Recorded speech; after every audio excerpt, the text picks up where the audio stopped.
Hi everyone. Today I'm interviewing Nicola from Thoughtful Minds Therapy. And we're both on a journey of growing our therapy businesses and trying to help people along the process. So Nicola, would you like to begin by sharing a bit about your journey and what inspired you to start Thoughtful Minds Therapy? Yeah, absolutely.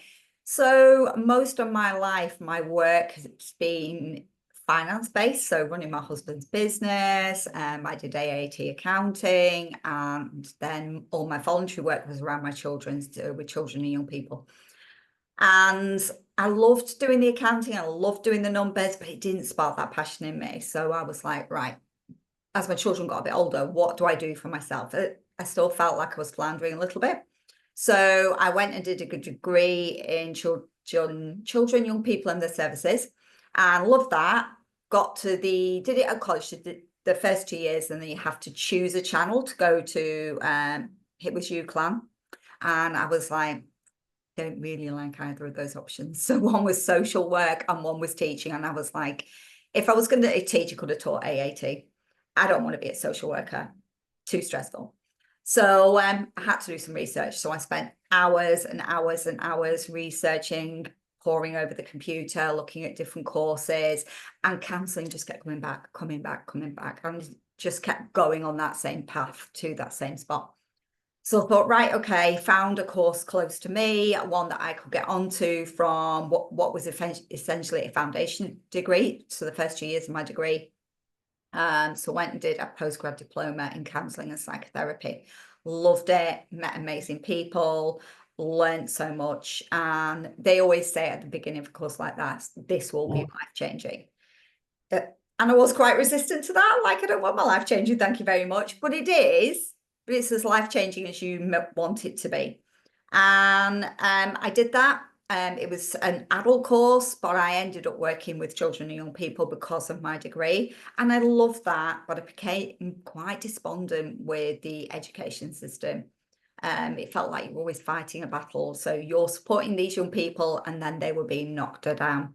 So it was like, okay, where do I go from here? And I decided it was time to just step back from being employed and to go into private practice.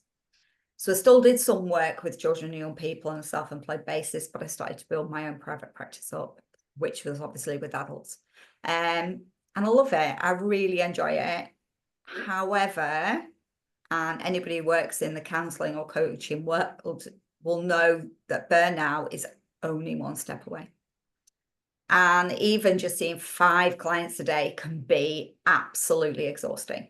And if clients are bringing really heavy stuff to you, really quite traumatic stories, you can be so burnt out at the end of a day. And I didn't want to get to that stage. I didn't want to get to burnout. So it's like, how can I use my skills and move forward? So I did wellbeing coaching course, which I actually absolutely loved. It was really, really brilliant, really enlightening. And I thought, right, where do I move this now?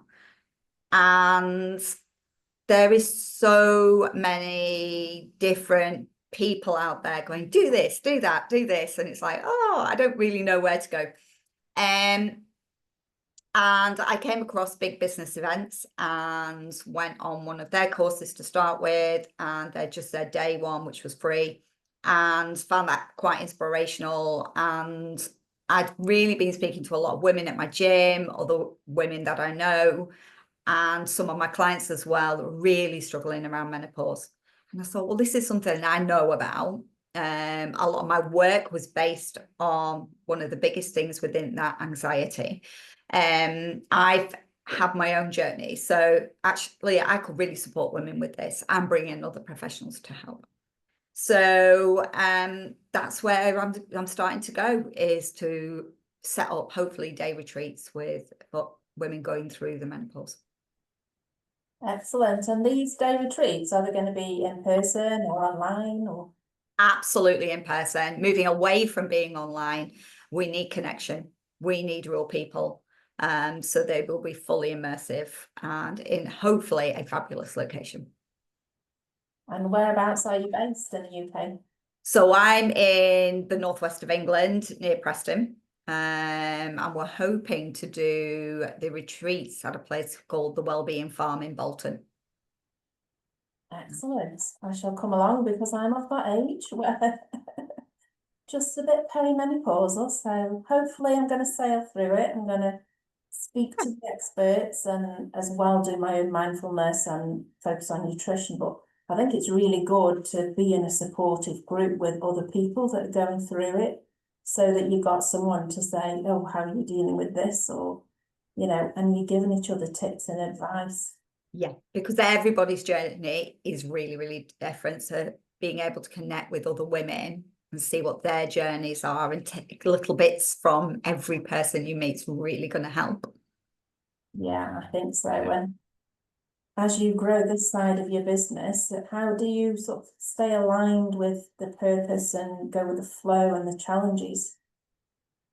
Um, I'm a really big believer in that whatever you need will come to you.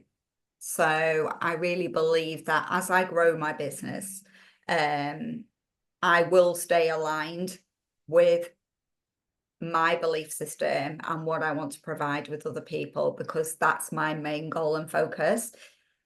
Staying grounded is really important as well. And that's where my business coach really helps, and my counseling supervisor, you know, having these people in my life to just pull me out of rabbit holes or push me down a little bit when I'm getting a little bit too carried away. These things just really, really help me to stay where I need to stay, where I want to stay. So yeah, for me, that's really important. And just, you know, in my everyday work, my counseling work with my clients is really staying grounded with them in their stories and their needs. So how do you stay positive when you know, you're working with people with all these challenges? What's the best way? um, 3 years of training really helped. I don't know. I think it's really personal to every person. For me, I am quite good at leaving things behind at the end of the day. Certain parts do stay with you, obviously. You know, sometimes things sell really close to home or really tug at heartstrings. Um, so for me, just being able to ground myself, so practicing mindfulness, having some time to just rant, you know, and it might be with my uni friends. They're really great at that because they're all in the same field of work, of just texting them or messaging them or calling them up and going, oh, I feel really frustrated today, or I really can't shake this feeling. They're really supportive in helping that. Getting out, going running, going to the gym, all these things to just burn off that energy, refocus my thoughts to where I want them to be on my life and not on other people's.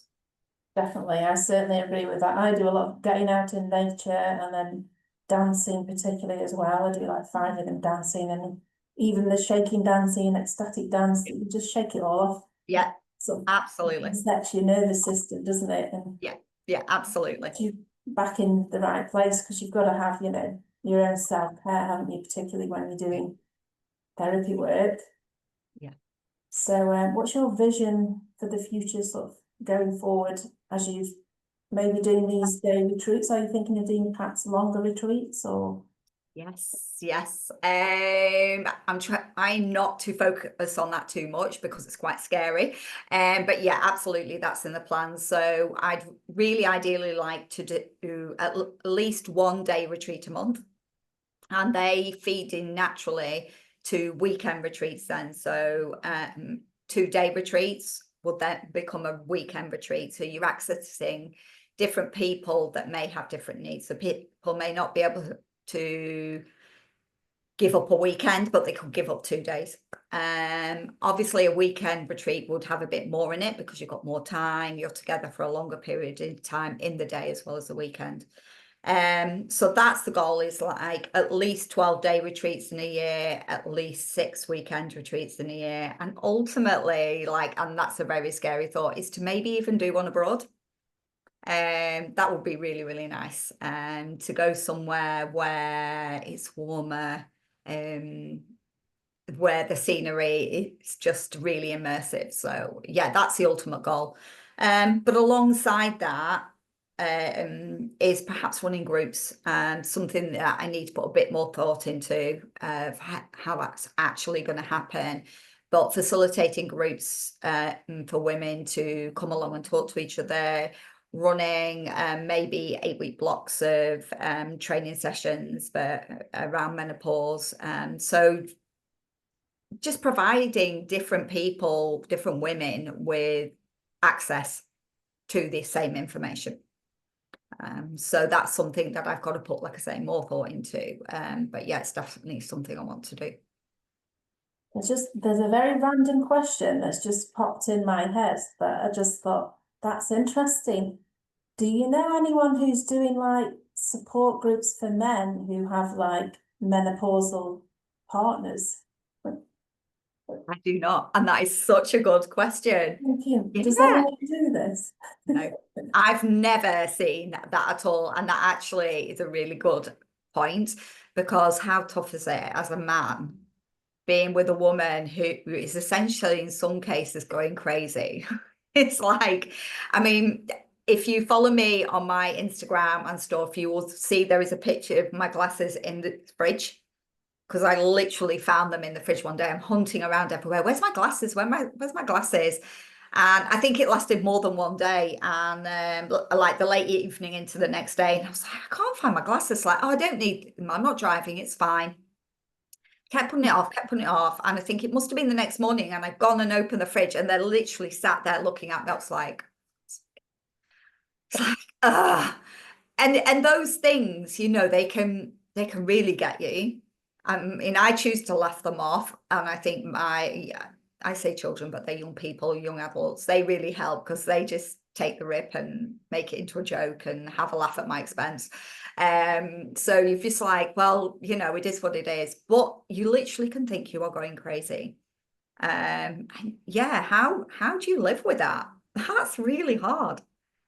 You know, even like down to night sweats at night. My husband will roll over and he'll be like, I can't even touch you. You're like a furnace. And I'm like, I'm so sorry. Other side of your bed being dripping wet because you're sweating so much. It's challenging. Yeah. But it will pass.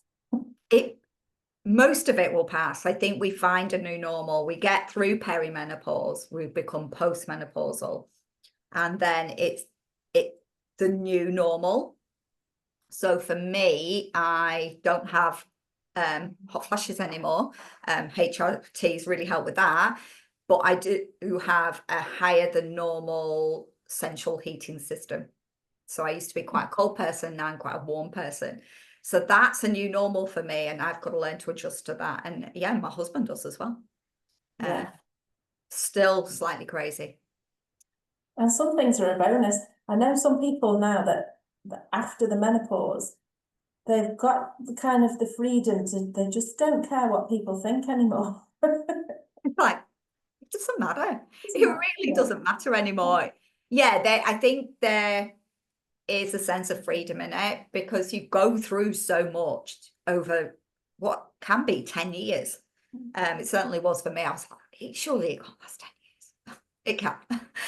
And you achieve so much in those 10 years and overcome so much. And you just think, you know, nothing else matters. I don't care what people think. Just forget it. It's irrelevant. I just need to get on with my own life. Yeah. You do, and you're stronger for it. Absolutely. Absolutely. So have you got any final thoughts for the viewers today? So I actually wrote something down, because I knew if I tried to remember it, I wouldn't. So I thought I'll write something down and I will just read it. So you'll have to forgive me for this, but my menopausal brain is rubbish at remembering stuff now. So I thought, like, menopause is a significant life stage, and it does deserve your full attention and kindness. And I think that's really important to remember, to be kind to yourself. It's really challenging. It's no good beating yourself up about this. It's natural, it's normal. We have to find ways to manage it. And trust your instincts as well. be an advocate for your own health. And I know we've caught talking about this before. It's really important. You know, don't rely on other people. Speak up, voice your thoughts, and know that dedicated support is out there for you. It isn't always easy to find, but it is there. It can be a time of incredible personal growth and empowerment if you choose to lean into it and you nurture yourself. And that's so important. You know, lean into what is going on for you. How can you improve it? How can you make things better for you? How can you look after yourself? I think self-care is so, so important. And just finally, like, you've got this. You really do have this. Help is out there. It's just finding it. But yeah, it's definitely out there. Excellent. And under the video, I'll be putting all your links and Thank you. people can find you and book on. And I look forward to coming to one of these day retreats. And That would be brilliant. I should just sail through it all. Yes. Well, thanks a lot. I know you're off on holiday tomorrow, and you're gonna. I am. I can't wait. I'm so ready for this holiday. I'll let you go and get packing. Thank you very much. Right. It was lovely to speak to you, and thank you so much for having me.